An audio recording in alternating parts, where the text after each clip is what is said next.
Do you start? What's up? What's up, guys? Oh, cool. Hey, what you guys? Is that the thinking man's pose, isn't it?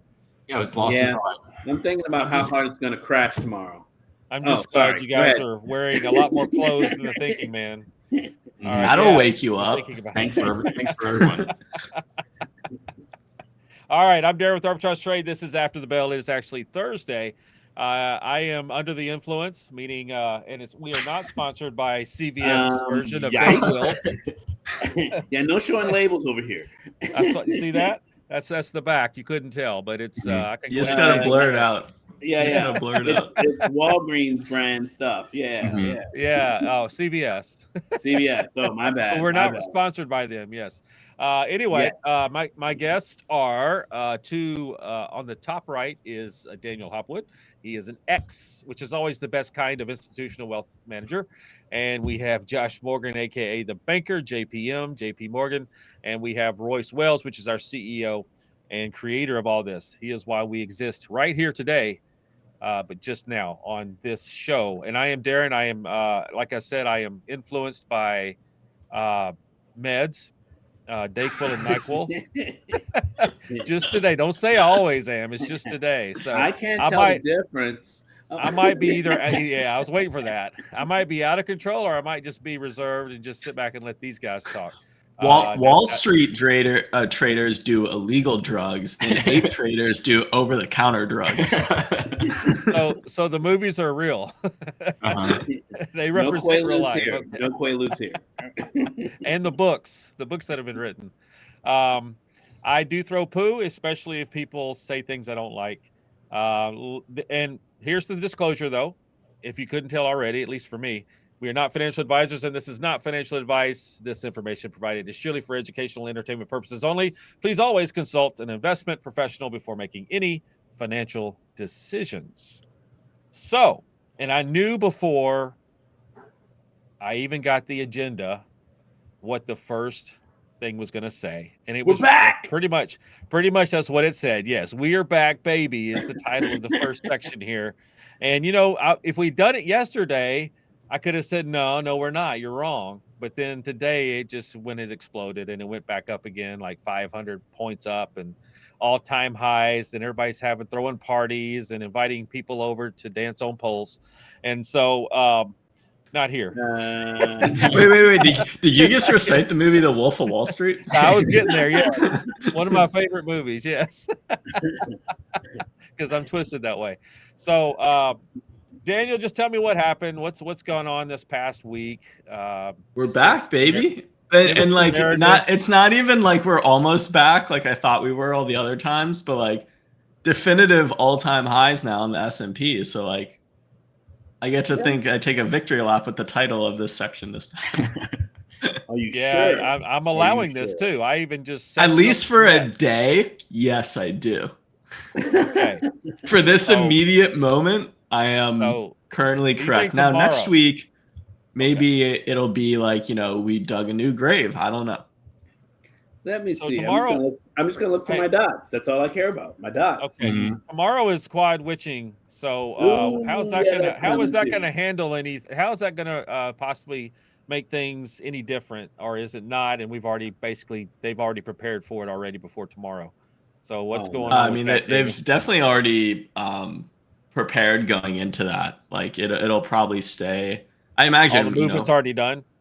Yeah, net pretty neutral. I mean, like into a quad witching, normally it's pretty stable, and there's always nice black market events. But we got the Fed cut everybody wanted, albeit 50 bips. So and Jay Powell seemed a little giddy about it, so that's a little concerning. I'd hate to see the real data behind the scenes.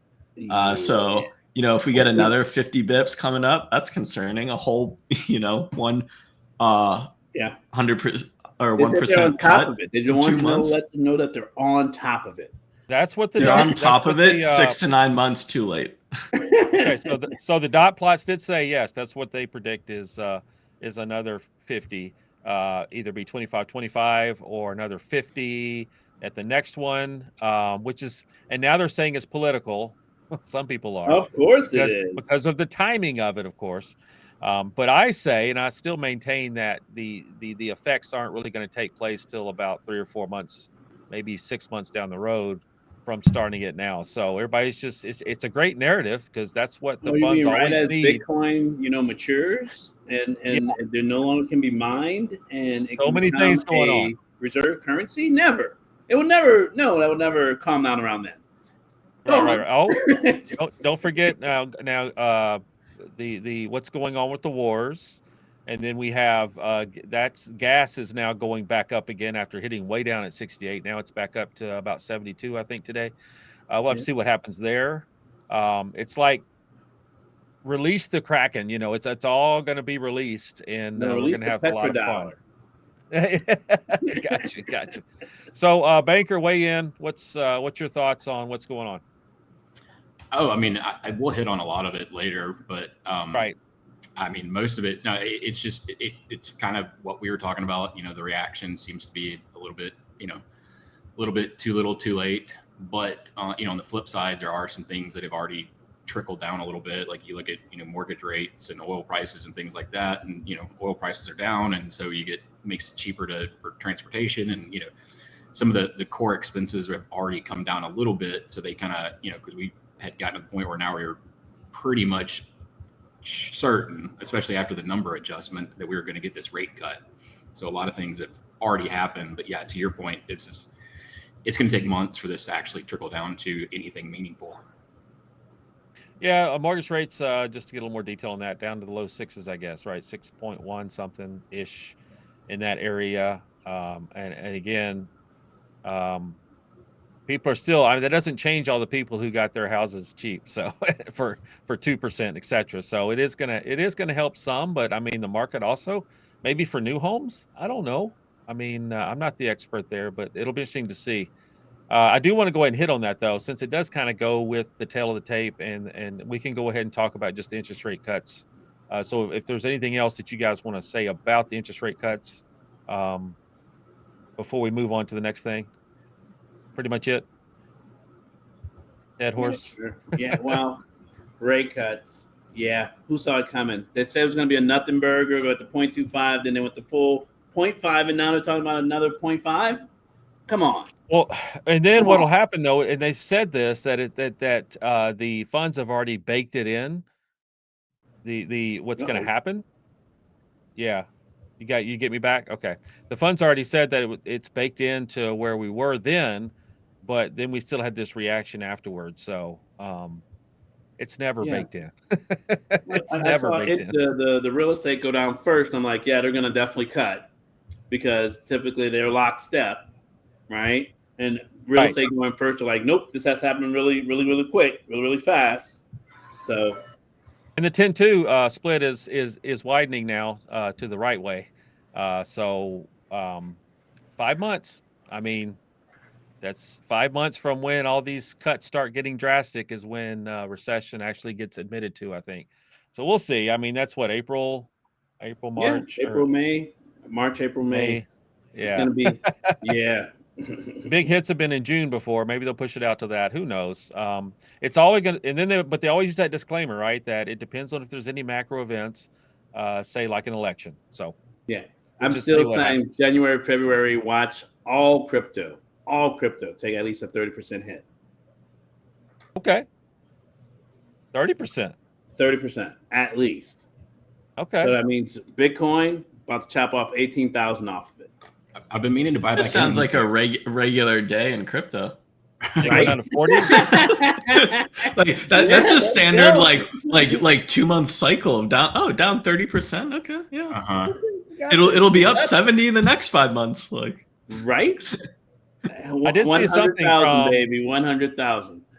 I think it was BlackRock that's made a comment about a Bitcoin about to experience some rough waters. Oh yeah, they're shorting it. Of course, they're going to say that. Okay, so yeah, you're probably right. I said nothing. They're going to be the tool. Said nothing. So you're saying it's going to hit closer to 40 here pretty soon, then I guess. Yeah, around 42, 43, according to the charts. Okay. And then basically, they should find support around there and keep going. All right. Let's move on to gold. Gold is a boom. Daniel, what you got to say about gold? And I guess silver too, right? Yeah, so I mean, gold is another one of those things that continues to set all-time highs, and with the rate cut and the decline in the dollar, it's really just kind of sent it soaring, along with, there's been a lot more hype lately around the BRIC nations, kind of coming together to get off the dollar, creating really more of an intermediary currency for trade and kind of backing it with gold. And I don't know if we're prepared for it, but Royce to do a little chart analysis to see if gold can maintain its, kind of chug up, or if it's poised for a little bit of pain. Comeback. Yeah. Let me take a look. Because I mean, gold's been crushing it for last few And months. we'll put the graphic up. Kind of silently for a very long time too. Well, this is beautiful. Yeah, literally since it gained about $200 an ounce, or 10% of its value in the last couple of months. So unfortunately, it looks like it has a top out at about 26.62. That's where the chart's saying it should run into probability issues and fall down. But So if it does fall, there is a good chance that it should be able to hold about 25.13. So it should stand in about the $2,500 range. So you got about a good 4% wiggle room. Okay. That was crayons and charts. A little extra action there on that. And then when I say that, I'm actually putting the graphic up on the screen. So all right. Honored. Except for getting to go second on the wager. All right. Today, anyway, I will protest. I went last week. So let's move on. You can have it, Darren. Did you have anything? Oh no, I already gave it to Josh. You can't have it. Oh no, I was just going to chime in on like the reasons behind the price surge. Like, I mean, everything that's the entire appeal about gold is the kind of the lack of uncertainty, and then you look at the other side, and with like various countries and like the national debt, and everybody's kind of getting a little bit out of the U.S. dollars and a little bit out of dollars in general. And they've been seeing a lot of selling. You look at all of these various countries. I mean, even like the Saudis were caught recently just buying like tons and tons of gold.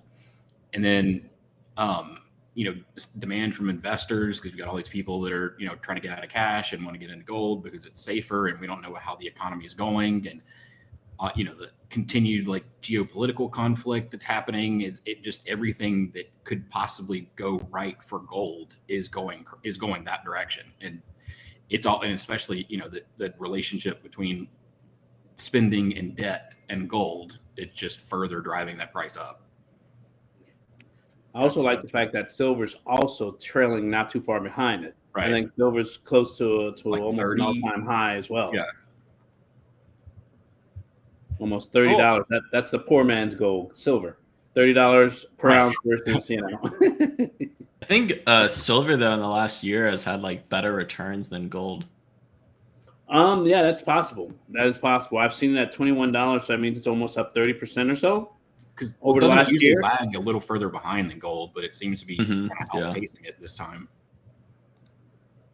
Silver and gold, yeah. So yeah, its volatility is definitely all over the place. God bless. Yeah. Yeah, I think it's been heavily shorted. I think most of the metals have been actually. So it's just interesting to see how that'll all shake out as well. Oof, I'm this sure is not looking good though. This is not looking good. When the yellow disappears on my chart, that means a correction is coming. And notice there's no yellow up there. I didn't have your chart up, but well, I'll take my word for it. When there's no yellow up there, it's bad. I can confirm there's no yellow. No yellow. All right. Just no bad. Possible bad coming up. All right. So the next thing is the Harris versus the Trump trade. Actually, Daniel and I did a deep dive on that, which should be out.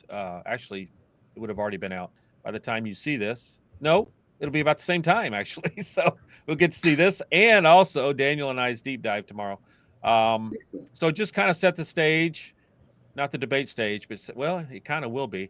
This Set the kind of stage for us debate here, Daniel, on what a Harris trade might be versus what a Trump trade might be. Yeah, so now with them having debated, there's people have a bit more of an opinion on which way the polls will go, and we're depending on what poll you look at.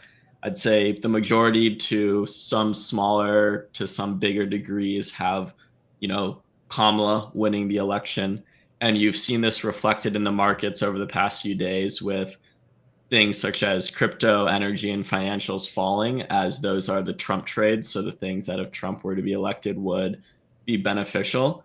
And you've seen a little bit of a pump up in some of the more progressive things that would be considered the Kamala trade. So like green energy. I think we actually played for solar in our bet. We did within the did. last few weeks, and it jumped about $30 after that debate, the morning after. Exactly. So, it's, those kind of like green energy and like big tech things that, are really kind of popping. And, I'll let everyone discuss which way, things might go. But I thought it was interesting that even though there's, this Kamala trade and, before you could call it the Biden trade, it's really the exact same thing. A lot of those, trendy things actually performed quite the opposite in the last year or two. So if you looked at the Global X Solar ETF, it was down 50% over the last year. Meanwhile, fossil fuel companies under Biden have done significantly better than they did under Trump, which is a bit, you could say, well, Trump set it up, so it did well under Biden, that whole kind of thing. But a bit funny to see like, oh, actually the complete opposite happened of what the people would predict based on who will win coming up. Well, it always goes back to for solar anyway. It goes back to China, and China just dumping cheap solar out onto the market, and don't that's forget been where a problem. the chips come from, Taiwan. So you can't discredit them. If China ever makes a play on Taiwan, we're in trouble. Right, and that's been the big scare, right, for the last 8 years. I don't know. They're going to get Taiwan. And they're doing their exercises, right? Their military exercises around the island and scaring everybody. And it's just a narrative that all the leaders of the world get together and play. But what do I know? There's my first conspiracy throw in. But there is, as far as crypto, you said, there was news in the last couple of days, and that was that they finally announced the Trump family crypto that's coming out. So he started that big thing back in the Nashville conference is when he kind of put his hat out there that he's really into crypto, I think. And it's called World Liberty Financial. And the breakup's going to be 17% of the tokens are for user rewards, 20% for the founding team, and then the rest, which is like 63% or so, is going to be for the public. So be looking for a token called WLFI. That's WLFI. And then we can talk about I'm not trying to sell it. Remember what I think about crypto. And then you got DJ Trump. Is it DJT, right? DJT, the stock. Yeah. It's really tanked. It had a 52-week high of $80, and now it's all the way down to just under $15. And Trump, I think $13, $13.86. But there's dollar signs on the chart. Oh, okay. So it's hit the bottom. But he said that he is not going to sell to get his $2 billion or whatever it is out. Right now. He's going to average down like a good investor. He should. Yeah. Average down to zero. Hey, I got dollar signs. I might actually play this one. Oh, you heard it live. Is that our bet? Is that our bet? No. No, remember it's Boeing. We can't talk about our bet until it's the time. I didn't get on. I just did.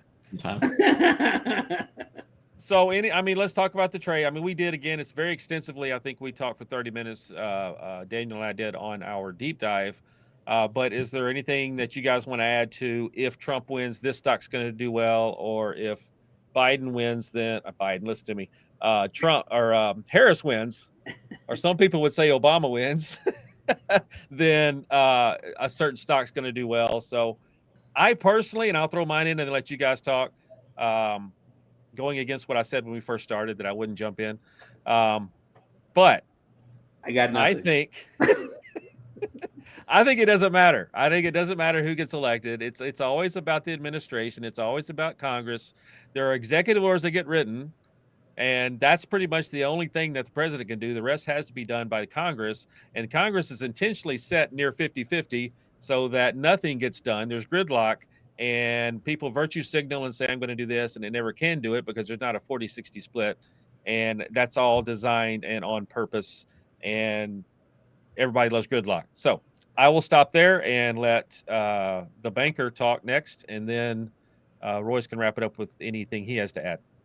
I mean, we know it's easy to figure out, like, if Trump wins, what's going to benefit.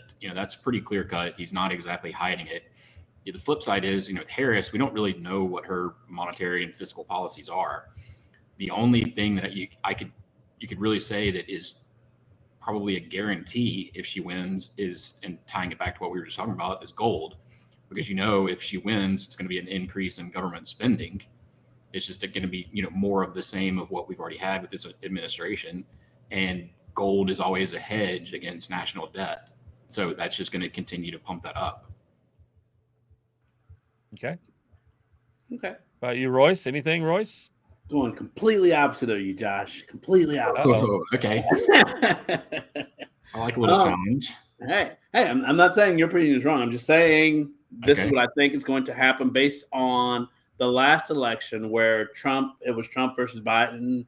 No, I'm actually sorry. It was the first one when Trump actually won. If you remember, the FBI. Hillary was the other one. Yep. Mm-hmm. What are you talking about? He won the second one. Election denied. Send your letters to. The votes were fake. Someone's triggered. Quick, someone give him a binky. By the way, the SAVE Act did get put down, by the way. The SAVE Act. You guys can look at that all up. But that did not get. Johnson tried to tie it to actually opening the government back up, or the budgeting that went through, and it didn't work. So you guys can look that up. But I took that segment away, but since you brought it up, that did not pass. They're going to go to once again, extending out this budget that still has never been settled yet. They just keep extending it out. So all 4 years are just going to extend it out. Anyway, go ahead, Royce. What? Oh, yes. You said you're going to go opposite of what? My ADHD got me. So right before Hillary, the results from Hillary and Trump came, and I think it was 2016, I think that was, basically, they said, oh, Hillary's exonerated. Basically, the market's going to tank. If Trump wins, the market's going to tank, right? But the weekend before that happened, they said, we're dropping all charges against Hillary. That Monday morning, basically, the market literally did a nosedive, right? And if you guys basically pay attention to my charts at all, typically the opposite move is literally they jawbone just to make basically confuse. It's like a sleight of hand changing basically of places, right? So the fact that right now we have basically stocks going up because Kamala is presumably going to win, they may just be giving her a turn. They're like, hey, okay, we're going to let all this stuff go up prior to the election. Then if Trump wins, then it's going to be his turn. Everyone gets a turn.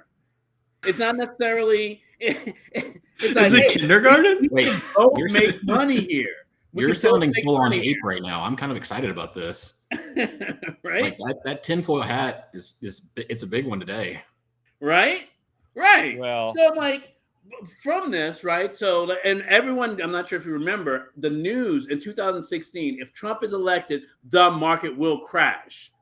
And then we saw one of the longest rally. I think it was literally a 10-month straight up rally, right? And so all the people were like, where'd this come from? Why did he? Even Dave Chappelle did something on it. It's like, yeah, he won. Who saw that coming? Brought in Wayne Brady. It was great. I'm just going. Now they're saying democracy will be over, and all these A-listers in Hollywood once again will move, even though they didn't move the last time. So, oh yeah, for sure. So they're setting it up again. The same thing. Yeah. So, like, will the market crash? Probably not. Will basically the administration change? Maybe, maybe not. Maybe we'll say the main thing I'm going against you, Josh, on is Republicans versus Democrats spending and saving. Typically, Republicans are actually out trying to raise GDP, which means they're going outside the country to basically make us basically export, try to find things to make capitalism stronger, and we get things for cheaper, sometimes at the cost of the American people. Democrats typically bring everything home, which means if it's out there, it's like, no, let's bring it all in. Let's basically figure it out.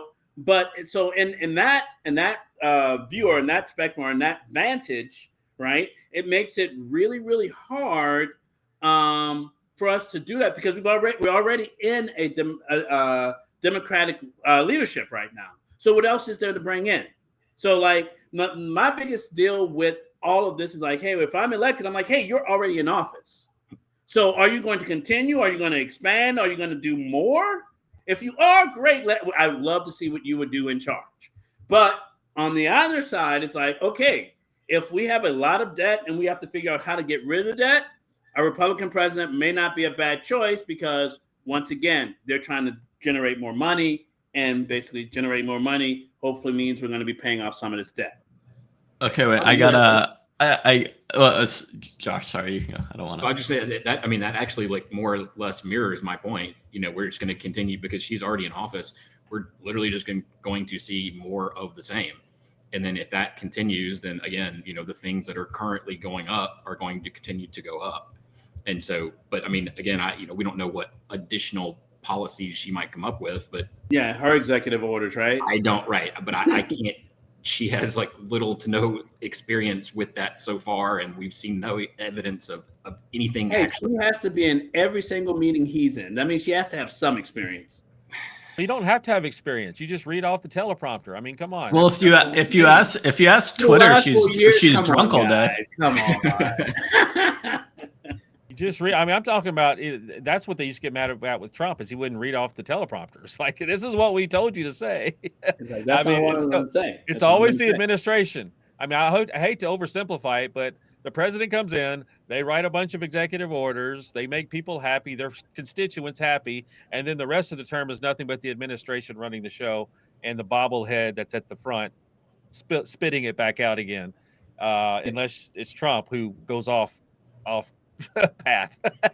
I actually heard something more tinfoil for you guys, right? Deep state, by the way. There was another assassination attempt in Florida. A Florida man. Yeah. Imagine that, mm-hmm. right? A Florida man. But he was former mega. So I'm trying to figure out, how does that work?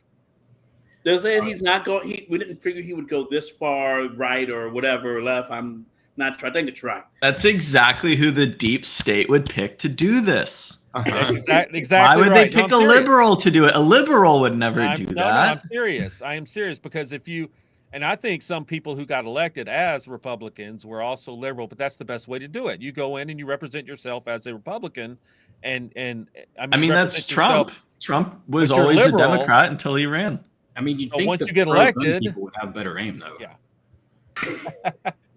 I think they have a lot of practice, guns, right? Anyway, we didn't do too bad on this segment, but I mean, yeah, we could definitely go a couple of hours. On this one. So the next segment, which I think we kind of covered in the first segment, is about the interest rate cut. So we'll just skip over that. We also talked about oil being cheap, so we'll just skip over that. I mean, it's about to go back up again, probably, but maybe. Like I said, it's that petrodollar. It's that petrodollar. Or it's just kind of stuck here. Maybe it's stuck with 75 and 65. Maybe it'll just stay there for the next little bit until something happens in the Middle East that may not be very good. Something bigger than just walkies and pagers getting blown up. Let's go on to. I mean, it's going to have to be something like I don't think there's anything else that. Like, I don't know how much more OPEC can do to, prop prices up. They've been cutting since like 2018, and the price still continues to drop. Yeah. It's going to take something kind of, like your favorite phrase, the black swan event. That's what I'm saying. I think everything is being pushed to later including whatever happens in that arena of the world, the oil arena of the world, if you will. So it's just all being pushed till later. We'll take care of it later. One of my favorite things is the meme with the broom and everything being swept under the rug, and it'll get cleaned later. So I think that's kind of where we are. So let's go ahead and go in. You have we already hit one chart, but you have another chart you were going to cover. Did you want to do the S&P since it's kind of a big deal, or what do you got going on? Sure, we can do that. We can do that. Crayons and charts with Royce. All right, let's go take a look at. Actually, I'm going to look at the Qs because SPY, it doesn't lead. The Qs technology sector usually leads, right? All right now, yeah. Oh no, we're done. We're spreading out into the market, Royce. It's not tech anymore. Yikes! Go ahead. It's about to be the S&P 493 again. Exactly. Well, I'm going to tell you something. Oh, look at that candle. So it's not the candle that I'm actually concerned about. It's the proximity of these dots to these candles. Okay. The fact that it gapped up this morning, basically, had it not gapped up, we would already be going into a downtrend. So I'm wondering if this jump today is the beginning of a dead cat bounce. And if you don't know what that is, a dead cat bounce is when basically the idea that even a dead cat will bounce once. So if that's the logic, right? Yeah. So in that projection, right? So from where we are, this is the daily time frame, and we're looking at the arbitrage band trading system on the daily time frame with the 3D indicator, which basically overlays all of our different probabilities, so we can see the entire spectrum of where the possible top long term on the Qs is about 590. But basically, that means you have to break through all these other bands of resistance / support. So if we do have a run, just like last time where we saw it hit roughly around 510, 515, if the Qs are able to get back up there, more than likely they will run out of runway. And just like with anything in the system of this system, we need volatility in order for it to expand. So this leg down allowed the ceiling to just rise just a little bit more. So that means it gave us a little bit more, maybe about $10 or $15 more.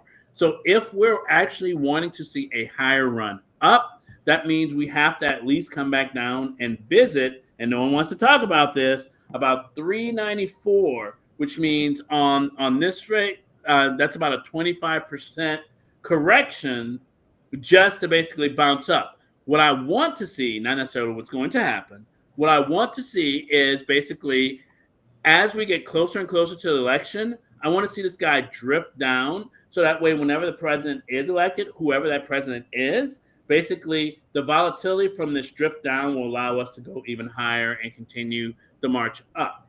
ETFs were made to go up, not down. So if you're betting against them, be careful. That's all I got. All right. That means my internet monies are going to the moon because BlackRock has ETFs on them now, right? Pretty much. Actually, let's go. You can't outperform the market if you keep betting against it. That's just facts. All right. So don't bet against Mr. Fink. Yeah, I mean, for the last 14 years, we've been in the bull market. Why do these bears keep coming out? He's saying that for me. I thought it's his first name Gru. I think it's Gru Fink. Isn't that his name? GRU. To the moon. Gru Fink. Tonight we're going to steal the moon. He kind of looks like him. All right. Don't at me, Larry. Larry's got tabs on you, Darren. That was QQQ. Yeah, he's worried about my income. My QQQ. I don't have it. It's not my IQQ. It's his, basically. His and Vanguard. All right, so let's go to what happened here, which was the wager. And it was Alta, and it was 2 weeks ago. And Royce, using his top secret new weapon, told you, was able to not only win but also just dominate. So it hit all the way. Run. Went ahead and pulled up the scorecard so everybody can see it. So first week, so it's 1-0-0-0. Yes. So we're at 2 weeks now. Yeah. So actually, there I just had the wrong Mhm. graphic up. That's okay. Sometimes we make mistakes here. I gave it a new one. Can't Just say I me. didn't. Yeah. I got distracted, which is easy to do with your CVS daytime Dayquil. So technically it is 2000. And It's we will come beautiful. back to. Do you have the new chart up? Is that it? This is Ulta, basically just showing Do you have Ulta? how well Do I it have to- did. How well it Okay. did. You're just rubbing it in. Okay, that's good. Oh yeah, for sure. Gonna rub it in just a little bit more, push it up to the daily time frame. And we should see that. Oh, look, about 2 weeks ago, we got a nice green X, and up we go. But notice there are dollar signs up there now, guys. Dollar sign, so I'm expecting it to come back down. So, hey, it might be back in your range sometime next month.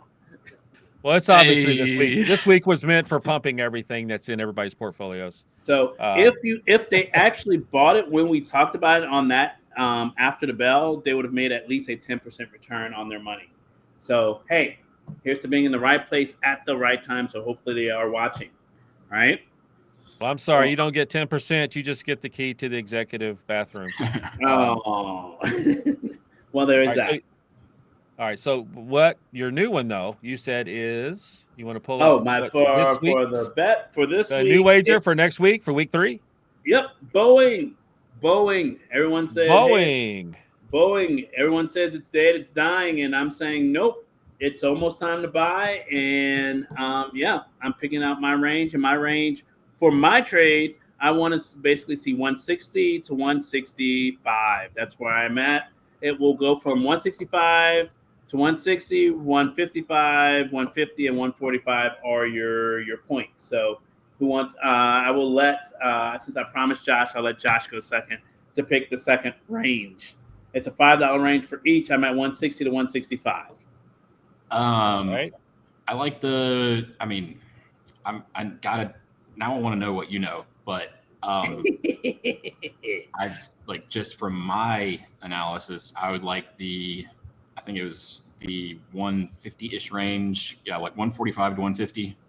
Okay. Excellent. Okay, so that means they're stuck in the middle. That's good. I like it, Josh. I like it. All right. So I get to go next. Because I was last. Go get last lucky week. this week. All right, fine, Darren. All Go ahead. So basically, Royce, you're 160 up again. You got the top 160 forever up. infinity, and Josh has. I mean, you guys both have the extremes. So Josh, you have 145 and below, and No, I 145 will. to 150. Well, 150 below. I'm sorry. Yeah, 150 and below. And I will take. I'm going to butt up against Royce and go with the 155 to 160. Okay, that means Josh. I mean, Daniel, we're starting in your range. You're winning as of right this second. Winning. I bro. hope nothing happens this week. Yeah, there's not any likelihood that anything crazy will I happen hope over the next. no planes fall out of the sky, but also Yeah. no new contracts get signed. Okay. Status quo. Let's keep everything. Yep. Just keep the lights I on. want the union to do exactly what they're doing right now. I don't want them to sign anything. I don't want them to get any more mad. I want them to be net neutral. You know. Well, they're doing some changes, right? I mean, already because of that. I mean, they protested or walked out or whatever. I mean, they did some machinists. financial things already this week. To I'm just waiting for the announcement that SpaceX is buying Boeing. I was just thinking, I was literally just about to say that. I was like, either SpaceX is acquiring it or SpaceX is going bankrupt. Like, and then Royce can say it went to the moon. It actually absolutely. All right. Let's go. All right, guys. Yep, we'll see what happens here. Like I said, I think a lot may happen between now and next Wednesday. And I say that every week, but I mean, I don't. Possibility He's like is definitely nothing. He's gonna say right here. I don't think anything is going to happen. We'll see what quad witching does. We'll see what any new developments in the Harris and Trump craziness or the Middle East or anything else that might be going. Will a black swan actually hit this next week? And will we actually see a response? What is the real response? Because we had the initial response to the 50 points, but we'll see what actually really happens probably on Monday or Tuesday. So we will see you guys next week. And thanks for everybody for joining After the Bell by Arbitrage Trade.